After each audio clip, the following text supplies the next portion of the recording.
Hey guys, Brian from Boas here. One of the most common questions I get is, what is the best pet boa constrictor? And a related question I often get from people who are new to boa constrictors is, what boa constrictor do you recommend for a new boa keeper?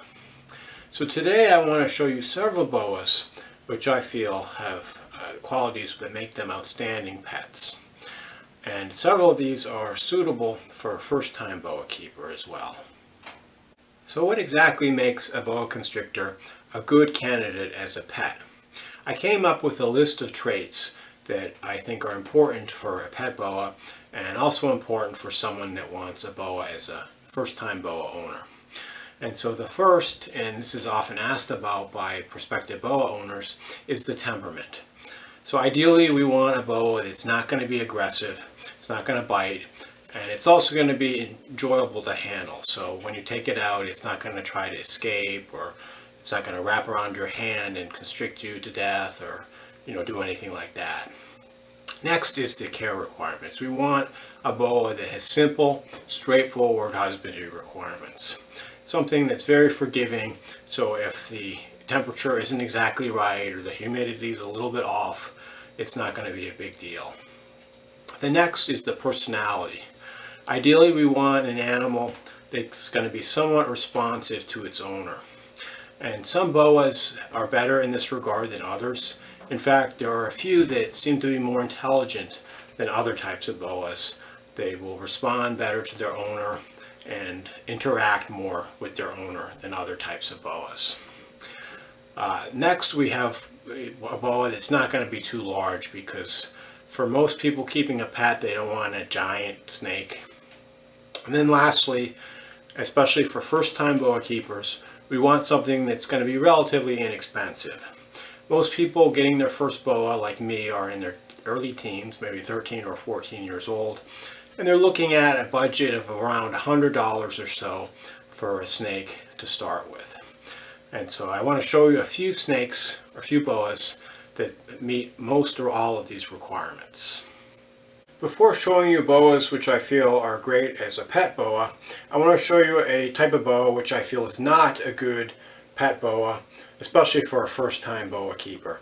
And that's the true red-tailed boa, boa constrictor, such as this Suriname red-tailed boa. And don't get me wrong, these are some of my favorite snakes ever. They're definitely one of the most beautiful snakes available in captivity. And many people see pictures of these beauties and they're just blown away, and they decide they need to have a true red-tailed boa.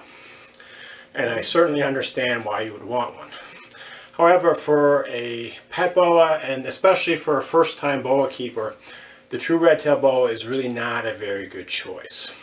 So as far as the temperament, although most of them aren't really aggressive, they tend to be a little more nervous and a little more high-strung than some of the other boas. You can see she's trying to get away from me here. So when you take them out, I would say they're a little bit less handleable. They try to get away more. And they also have a habit where they like to squeeze really hard to the point where they can cut off the circulation in your hand or arm. And another thing is that the husbandry requirements are a lot less forgiving. You really need to have your temperature and your humidity really right on point with these guys, or you're going to have problems.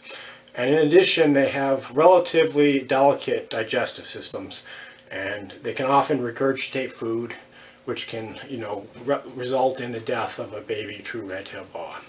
So the true red-tailed boa is good for more advanced boa keepers who have some experience with some of the other boas, but I would say definitely not for a first-time boa keeper or the best pet boa. Now I'm going to show you some boas which I feel are ideal as pet boas and can make a good first-time boa. And this is in order of preference, with the number one choice being this one. This is just a normal Colombian boa, also known as the common boa, Boa imperator. In the pet trade, it's referred to as the Colombian red-tailed boa, although it's not a true red-tailed boa. And this is probably the most common boa that you'll see in the pet trade. Chances are if your local pet shop has a boa, it's going to be this. So the The locality of this boa is really not important. Most of the common boas you'll see in the pet trade are mixed locality. They're largely Colombian in origin, but they might have some other Central American and, boas of other origin have been crossed in there. And so for a locality boa keeper, they wouldn't want that, but as far as a pet, it's fine. These boas actually might well be more healthy than purebred boas because they have such a good outcrossing of genes mixed in there. Kind of like a mixed breed dog will often be more healthy than a purebred dog. So these boas are forgiving as far as the husbandry. They don't have as precise of husbandry needs. Many of them have been in captivity for multiple generations, so at this point they're really more well adapted to captivity than some of the other types of boas. As far as the temperament, they have a really good temperament. They're typically very docile. They don't usually bite. And they're also not too squeezy. They'll wrap around your arm and hand, but they're not going to cut off your circulation like a true red-tailed boa. So this is, as I mentioned, my #1 choice is a pet boa. Your normal Colombian red-tailed boa, really not a red-tail. Just your garden variety. You can get these typically for around $100. In some cases even less if you go to a show and they have extra normal Colombian boas is a byproduct of their morph projects. And then another thing you may want to check out is boa rescue. Your local humane society might have some boas, and people will get these as pets, and they live for decades, so often their situation changes and they have to get rid of it. But you may be able to adopt a boa that needs a home. So I would definitely check that out at your local humane society. It's just, definitely a win-win situation. So the next boa I would recommend as a great pet boa is a single gene morph boa. And that's from one of the morphs which has been available for a longer period of time. Many of these morphs have been around for a few decades, and they started off in the thousands and thousands of dollar range, and since then the price has dropped to where they're not that much more expensive than just a normal common variety Colombian imperator. And so this is a Kahl albino, and this is actually the first morph boa that I got. I think I got this guy in 2015. He was born in 2014. And I remember as a kid in the early 90s, not a kid, as a teenager in the early 90s when the Kahl albinos first came out. I remember they were like $10,000 a piece at the time. But I was, the price dropped to about $300 when I picked this guy up. So I thought I would add him to my collection with all my locality boas. And since then I've gotten a few more morph boas, although I'm still largely a locality collector. And so there are a number of other morphs which can be available quite inexpensively, like the hypo, the jungle, the motley, and quite a few others. So depending on your personal taste, you may want to get a morph boa, depending on what you like as far as the appearance. And since these guys have been in captivity for multiple generations, at this point they're almost like a domesticated animal, and their husbandry requirements are generally a lot more forgiving and straightforward than boas that are more recently obtained from the wild. So, a great first-time boa and a great pet boa if you're looking for a pet. Now I want to show you a few locality boas, which I think are really great pet boas. And these are also suitable for the first-time boa keeper. Although I'd say that by far my first recommendation as a first-time boa would be just your normal Colombian pet store boa that I just showed you.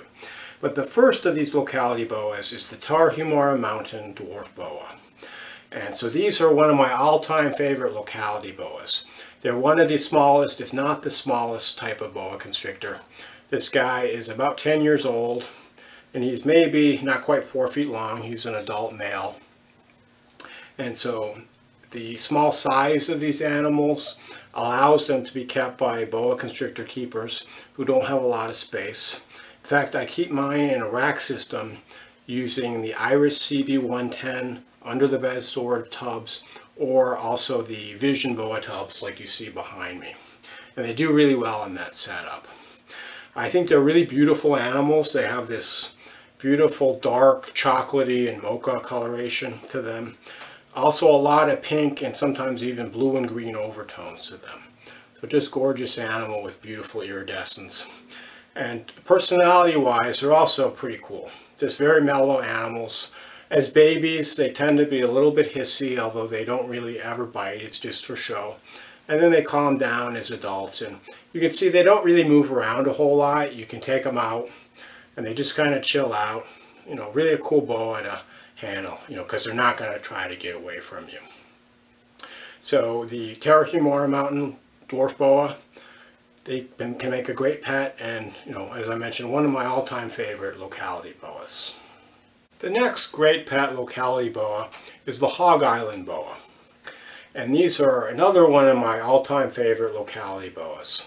They're just beautiful to look at. So these are a naturally hypomelanistic boa. They have this light coloration with a reduced amount of melanin, and they have a lot of pink coloration to them.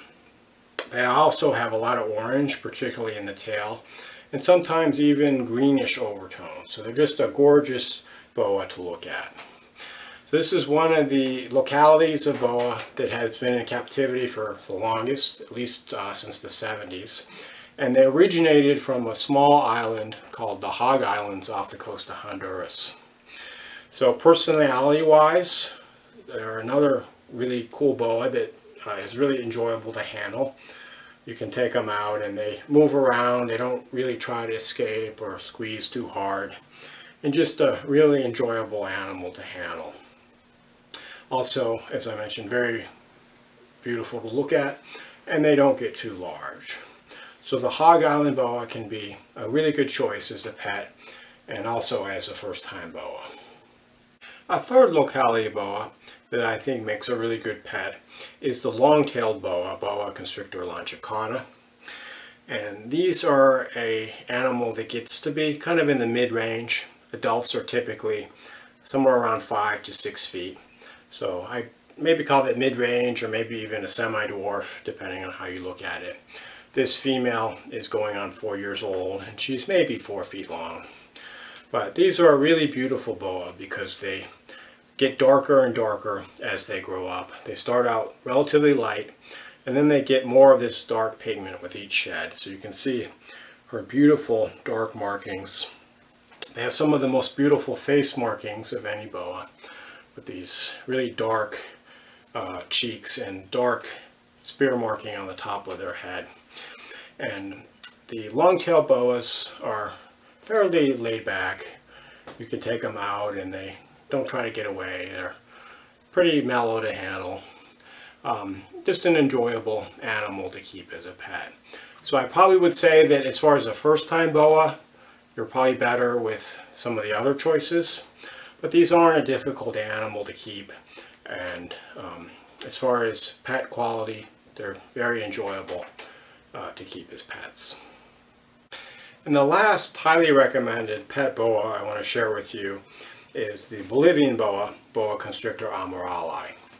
And so although I would not recommend these for the first time boa keeper, I will say that if you're looking for a pet boa that has a high level of intelligence and can really interact with the keeper, I would say the Boa Constrictor amarali is my top choice. When I open the tubs that these animals are kept in, they look up at me almost as though they're anticipating me. And they just have these very deliberate claw movements, which make me think that they're possibly the most intelligent type of boa. These are kind of another mid-size slash semi-dwarf locality. The adults are typically around 5 or 6 feet, sometimes up to around 8 feet. They're beautiful to look at. Just a really cool boa. They're harder to find, so you'll probably have to look a little more to find a Boa Constrictor amarali. But if you have some previous experience with one of the other boas I talked about and you're looking for another locality boa that's going to be a great pet, I would definitely recommend Boa Constrictor amarali, the Bolivian boa. So there you have it. Those are my picks for the best pet boa constrictors. and some of them are also great first-time boas. So for probably 90% of you guys watching this video, if you haven't had a boa constrictor before, I would say your best bet again is the normal common Colombian boa constrictor imperator, or boa imperator, which I showed at the beginning of the video. But some of the other locality boas I showed as well are also fairly simple and straightforward, as well as really rewarding pets. So I hope this was helpful for you. As always, if you have any questions or comments, please feel free to reach out to me. Thanks for watching and enjoy your boas.